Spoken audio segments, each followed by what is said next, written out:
Small doses. Self-help from the hip. Small doses. We're talking that shit. Small doses. And keeping it real. Small doses. With me and Amanda Seals. It's so funky. Hello!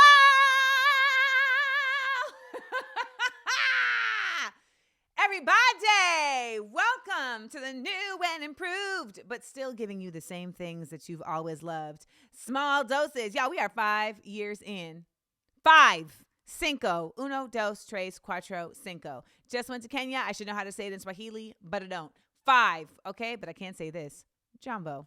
5 years into Small Doses, and we are still here with you. Love being able to continue doing this show and love being able to expand it. So my big announcement is that you can now also watch Small Doses on YouTube at Amanda Seals TV. Yes, so new episodes will be posting to YouTube, the video, and we will continue to give your new episodes every Wednesday on the audio side, and you can watch the video version on YouTube on Thursdays. However, I can't get you everything, all right? So we're going to have a Patreon portion that you can get at theamandaverse.com. So whenever I'm answering questions, there will always be additional questions, and you will also get my outfit of the day explanation on Patreon at theamandaverse.com. Also, something new is that, of course, you're not seeing this if you're listening, but if you're watching, you're going to see that we are on a set, and I'm giving you either pink or red or pink and red with every look, L-E-W-K, every episode. Okay. Very proud of myself for forcing myself to go down this fashion road because I am all about it. And so that's why you'll get my outfit of the day on amandaverse.com, where I'll explain to you, how I put the look together. All right. Now, in addition to this, we're just going to really try our best to be bringing people in live, in the studio. I know you guys have been listening to the show a long time. You know that we used to have people on my little futon in my little guest bedroom. And there's a certain closeness that happens when you have that analog connection that you just don't get in the digital of things. But of course, there's the whole panini, there's a whole pandemic. So that is why we ended up with so much of the Zoom guests. But I'm going to definitely make it my business to try and have more folks in the building right here next to me so you can hear that closeness on the audio and also see it on the video. All right. Now, this is a great segue into this episode, side effects of being a risk taker. Side effects of risk taking. Because with any project that I do, it's a risk. It's always a risk to step out on an idea, right? And this doesn't only just apply to the career side of things. This applies to just the life side of things.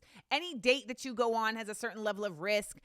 Any rescue that you bring into your home has a certain level of risk. Any meal that you have could have a certain level of risk, okay? But this life that we live is just risky because we have no certainty of outcome. But I feel like even though that is just the bottom line of what it is to exist, a lot of people don't think that way. And so they apply a certain level of anxiousness and anxiety to risk taking in specific areas, not realizing that by nature of just existing, you are a risk taker. So I want to spend this episode really kind of just talking about what it means to be a risk taker outside of just the existence of taking in breaths and exhaling, and how we can find ways to bring risk taking into our lives that will enhance our life. Because I think a lot of people want to be riskier takers, more risky business. Tom Cruise. I think some people, I feel like if I wanted to really slide in, in the Risky Business movie, I wanted to slide in and then I forgot I had carpet here. So that's my bad, guys. My bad. Jordy, you want to come back? Jordy, you want to come back?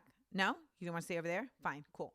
So when it comes to risk taking, we're going to get into this gem drop because this conversation was actually inspired by a conversation that we were having in Kenya, in Mombasa, with some of the people that were on the trip.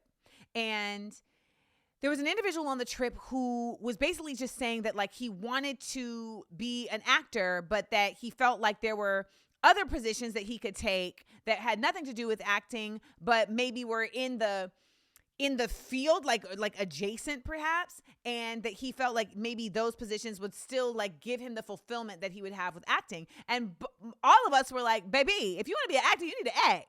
You need to act. But when it came down to it, he was just like, I need a sure thing. And so we started talking about, well, what is the difference between risk-taking and recklessness? And that is today's gem drop. Jam dropping. Jam dropping. Jam dropping. We dropping on these hoes. What is the difference? What is the difference between being a risk taker and being reckless? Okay, well, first let's break down. In my opinion, being a risk taker is somebody who is strategic. They're not willy-nilly. They look at the playing field. They make calculations about what would be the best option for success.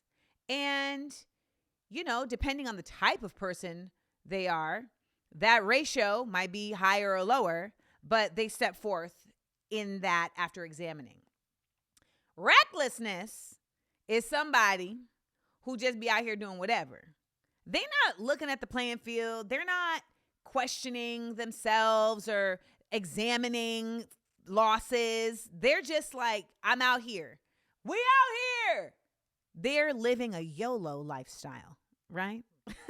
By the way, can we just for a second address that YOLO was one of the corniest moments in vernacular and hip hop time? YOLO was one of the most corniest times in our lives, and people were out here really yelling YOLO. There's actually a restaurant in Grenada named YOLO, and it's like, womp, womp, womp, womp. Nonetheless, it does sum up what recklessness is. You only live once. This idea that you only live once, which, by the way, I don't know that I necessarily believe, because I've definitely been here before. But in this idea of recklessness, what we're saying is you throw caution to the wind, you just doing whatever. Now, I'm not saying there isn't any room for some recklessness in your life. As I say in my special, I be knowing some of y'all got some periods that you don't deserve because you was reckless, okay? You was out here having a good old time. You know, you were being young. You were being just free, and you were being, well, reckless because you were engaging in activities that had possible outcomes that you had no idea how you were going to handle, but you were doing it anyway. Risk-taking is not that. Risk-taking is identifying, okay, this is the thing I want to do. Here is the situation, and here is how I would deal with it, and here is how I would manage the possible outcomes. And so I'm going to proceed, and you're proceeding with thoughtfulness. It doesn't mean you can't still fail. It doesn't mean you can't still take a L. But it does mean that you had a calculated risk. There was an educated guess in you stepping forward. And I think for a lot of folks, that makes the difference in whether or not they should take the risk. Because so many of us just don't want to feel like we're going to do something stupid. So many of us just don't want to feel like we're going to be dumb and we're going to play ourselves. And so we're like, well, I don't want to do something where I could feel like I'm playing myself. And that's when it becomes, well, then I'm just not going to do anything. See, that's the trick about risk-taking versus recklessness, because you can find yourself in a state of paralysis. And when it comes to being a creative, I mean, the whole thing is a risk, right? Even the career. Because like just making the choice to say, okay, I'm going to bank on the fact that the thing that I have inside of me that is its own unique thing, that it is something that people want. So that's the part one. Then it becomes, okay, I'm also going to find a way to figure out how to get people that thing. What? That's its own thing. I will tell y'all, it took me a good 15 years to figure out how to even like identify what my brand is or what my art is, what my style is, enough to be able to then tell people what it is. And then to then be able to learn like what the concept of marketing is, to then allow them to even become aware that it exists. All of that is a risk. And For some people, I think it's easier than others for various reasons.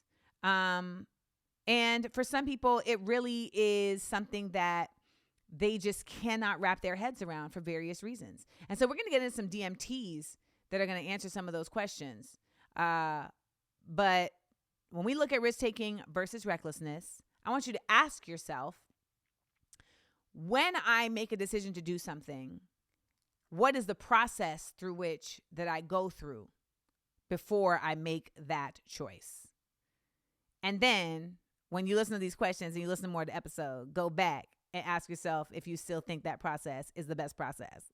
Okay, process that. Let's get into some DMT. DMT. We're serving it. First question. What are ways to improve your beliefs in taking risks? I am so cautious that I feel it hinders me in aspects in life. Well, I think when it comes down to it, some ways that you can change like your thought process in taking risks is in your first starting with like just yourself, right? So part of what it requires in order to take a risk is confidence. And confidence comes from facts. Confidence comes from you being able to identify that this thing happened and this was the result. But the doozy about building confidence is that often you got to take risks to even get the opportunity to build the confidence, right? You got to actually try the thing in order to see if it works, in order to use that as data to give you confidence. So when it comes to this idea of like, how do I change my beliefs? You have to start changing your belief in you. A lot of folks don't, a lot of y'all don't believe in yourself. You don't. You don't believe in yourself. You don't trust yourself. And that's not your fault. A lot of times you don't trust yourself because other people have made you wary of trusting yourself. And 9 times out of 10, it wasn't even because of you. It was because of their own failures. It was because of their own fears. It was because of their own inequities. I remember when I was like really trying to pursue music and was like, okay, I'm going to rap, I'm going to sing. And everybody was discouraging me because they were like, no, you can't do both. You can't do both. You can't do both. And it was not because other people hadn't done both. It was because they didn't know how to market that, or they didn't know how to make that kind of music. And so it really put a seed of doubt inside of me that I could figure it out because they couldn't figure it out. And looking back, I'm like, yo, you really were listening to a bunch of cowards. You were listening to a bunch of cowards. Why are they cowards though, Amanda? Why they got to be all that? Why they got to be all that? They cowards because they were projecting their own things on me. They're projecting their onto me. And that's the thing. I wouldn't have called them a coward if it was their own thing that they were keeping to themselves, but you are now hindering somebody else's progress because of your own fears. You can't do that, y'all. You can't.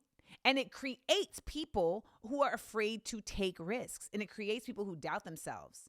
And that belief that is required to change in order for you to be willing to take risks is going to start with you. And maybe it means not talking to people about the thing that you want to do. For real. Sometimes you really just got to keep it to yourself. You got to practice the I know what I'm going to do way of life. Then I know what I'm going to do way of life means that you don't got to ask nobody about what to do because you know what you're going to do. I know what I'm going to do. And you keep it to yourself. You keep it to yourself and you operate on a actions, walking, not just talking, mind state. The thing about changing your beliefs in order to be willing to take risks is there's also a certain level of spirituality that can help in this space. I'm not trying to tell nobody to like go down to the Episcopalian church and sign up.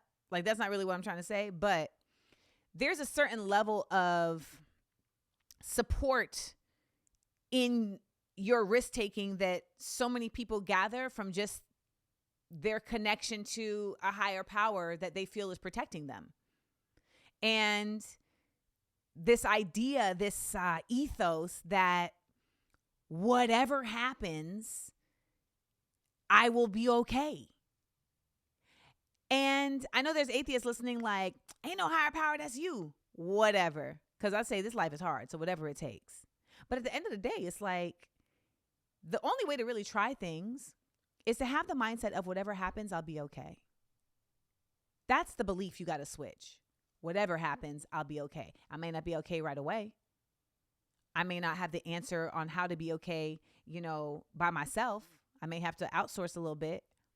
but ultimately I'm going to be okay. When it comes to work decisions and things like that, there's a certain level of thoughtfulness that you need to have about your situation, about your circumstances. Don't get me wrong, because that's where the recklessness comes in, when you ignore all of that and just do whatever. But when you have a mindfulness about risk taking, you're saying, here's the pieces on the board. Here's what I can handle. Here's what I can't handle. So here's how I'm going to go forth. And no matter what happens, I know that I'm moving in consciousness. I'm moving in kindness. I'm moving in thoughtfulness. I'm going to be okay. You also just got to know you. You got to know you. What are your actual capabilities? You got to be honest with yourself. What are your actual capabilities? And I don't mean that in a negative way. I mean that in a positive way. Some of y'all don't give yourselves enough credit about what you can actually do. Some of y'all are not looking at yourselves in a comprehensive way.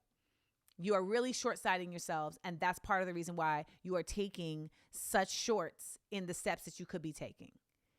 You got to look at yourself and really examine, well, you know what? I did do that.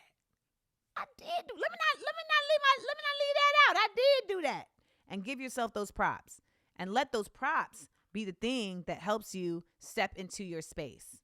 I'm telling you, y'all, risk-taking is so much easier too for folks that feel like they have nothing to lose. That's why you see mediocre white men just out here risk-taking. They out here. It's not even reckless because they really don't have much to lose. So they really are out here just doing it up. I'm a white man and my name is Matt, and I'm going to do whatever I want because it's my world. It's my world. It's not your world, Matt. I mean, it kind of is. Matt, the Matts of the world. You know how I know it is? Because every stand-up show I do, I can ask, is there a Matt in the crowd? And there's always a Matt in the crowd. There's always a Matt. And he's always like, hey, I'm Matt. But for some of us, that's not the case. And so we start stacking all the reasons why we shouldn't do something. And we don't necessarily, we do all the cons. We don't do the pros. And then we're left out. All right. Next question. How can you tell the difference from God is opening this door for me versus did I just make a big mistake taking this job when you start seeing red flags? Meaning, do you take the red flags as an opportunity to grow or leave? Well, baby, I can answer this question real quick. I have a basic rubric that I utilize in identifying what to do in this situation. And it is, and you've heard it before on this show. We've been doing it for 5 years. It's time to go when a challenge becomes a stress. That's it.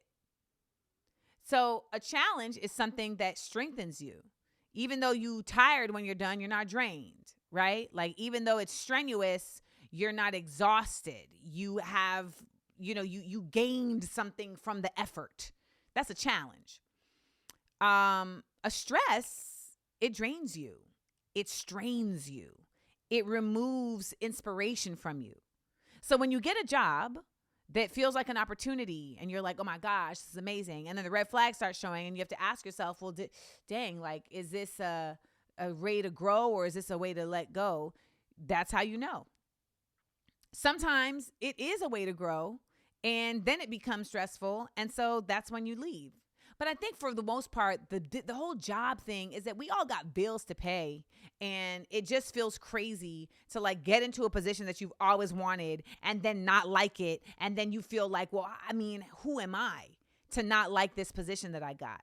And now you have the ungratefulness that starts coming down the pike, right? I know y'all listening like, oh, yeah. You get the ungratefulness that comes down the pike. You get the who do you think you are coming down the pike. You get the how dare you. How dare you not want this opportunity that you done put so much work in? Well, when you started the process, you probably didn't have the same consciousness that you did when you got to this point in the process, right? I mean, that happens all the time. That's how people grow out of each other in relationships. And you can apply the same thing. Sometimes you're in a relationship and you're there and everything is what it is. And then you reach a point where you're like, I know this is a good person, but I'm just really not interested in being with them no more. Have you ever seen the movie Blue Valentine with Ryan Gosling and Michelle Williams? First of all, when I saw the movie, me and my homegirl Emily, we literally had to sit in the theater for like 30 minutes after, just like in a stupor, because we were just like, wow, maybe this love thing really doesn't matter. Really. But honestly, like, that movie was a great example of, even though this man loved this woman to the brim, to the hilt, even though he saw her through her darkest time, she just reached a point where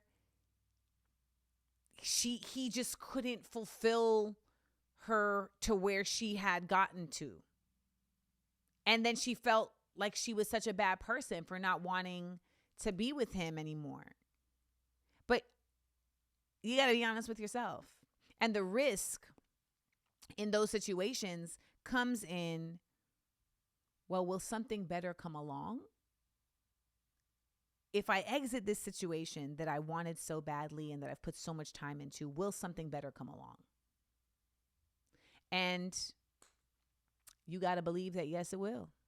I really just believe that in general, if you are moving in purpose, something better will come along. If you are moving in kindness, I know this is very idealistic, and I know it's like, Amanda, get out of here, the world is crazy. But I just like to believe, and maybe I like to believe this because what other reason is there to not believe it other than just believing that everything is going to fail and then you just don't do anything? Well, I'm not trying to spend my time here on that tip.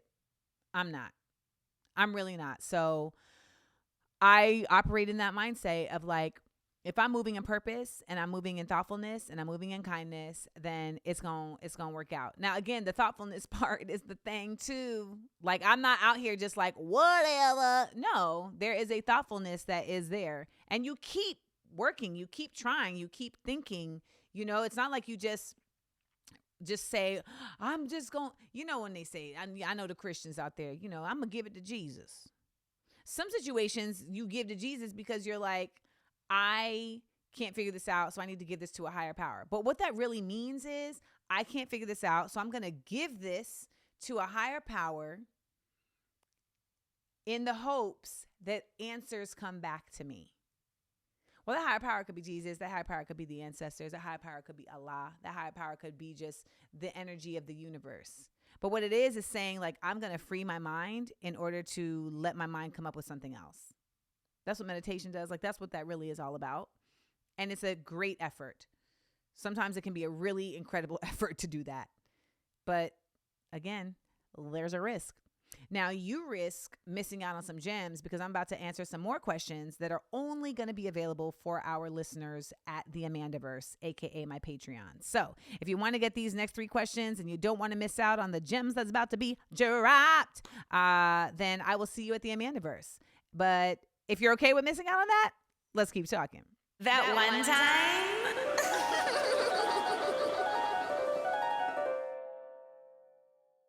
For me, I would say my biggest risk was probably moving to LA from New York after living in New York for 15 years, sorry. Because when I moved to LA in September of 2015, I mean, I guess in my mind, it wasn't even a risk, but looking back, like, it was a risk, but it was like I had done everything I could with New York City. And I really just felt like there was nothing else to do. Now, let me tell you where the risk came. The risk came in making the decision, but the thoughtfulness came in how I plotted out that decision. It was always going to be a risk because I'm moving to a place that I don't live. I'm moving to a place where I don't really have a big community, and I'm already in a field that is risky as hell anyways. So it was like, how do I reduce the parts of this risk that I can actually control so that the parts that I really have absolutely no certainty of, they won't have such a hold on me. So let me tell you some of the ways I did that. First, it was like, all right, you need to go out there with a job.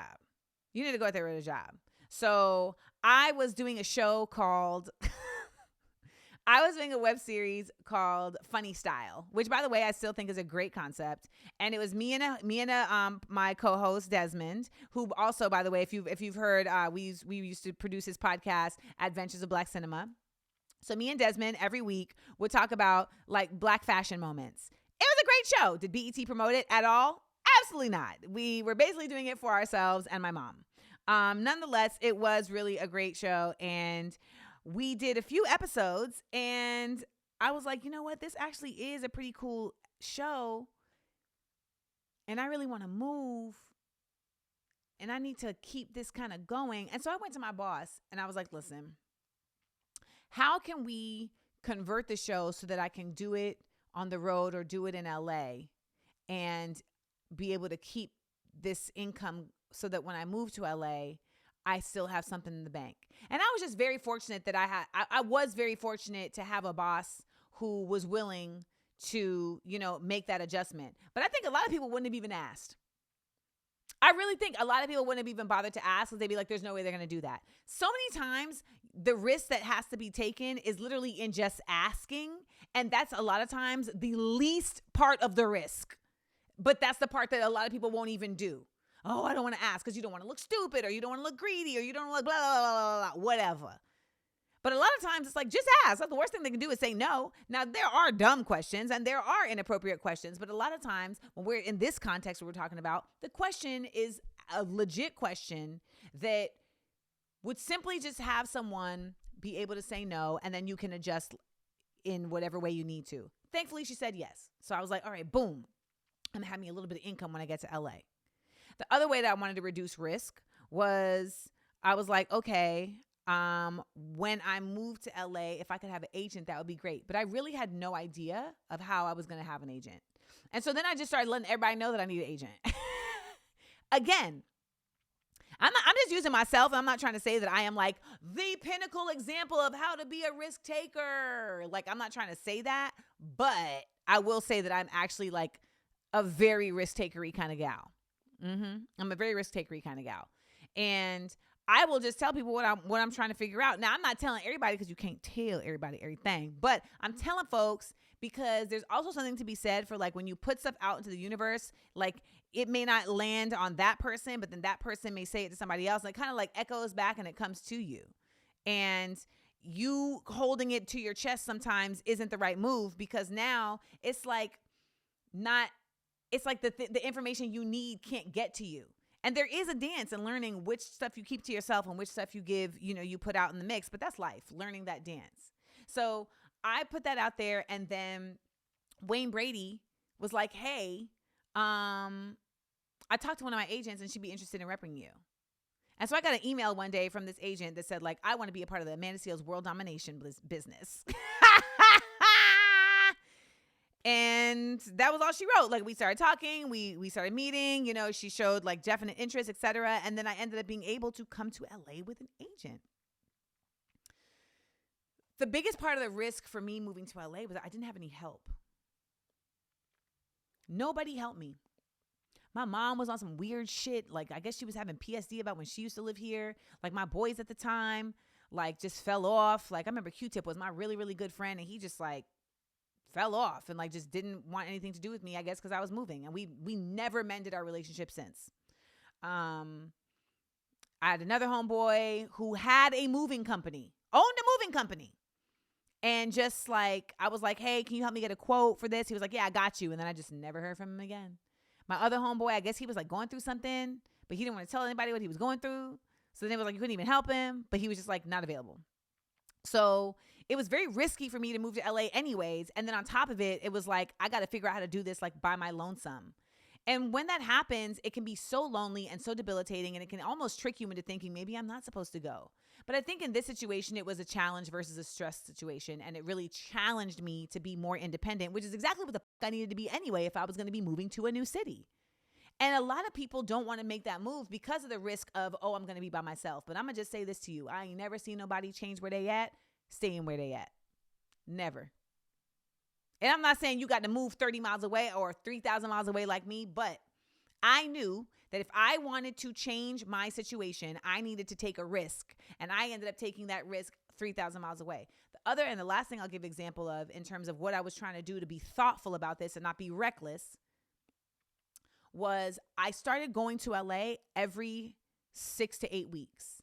So I would use frequent flyer miles. I was borrowing bread, but I would find a way to get myself to LA every 6 weeks. And that started in March of 2014.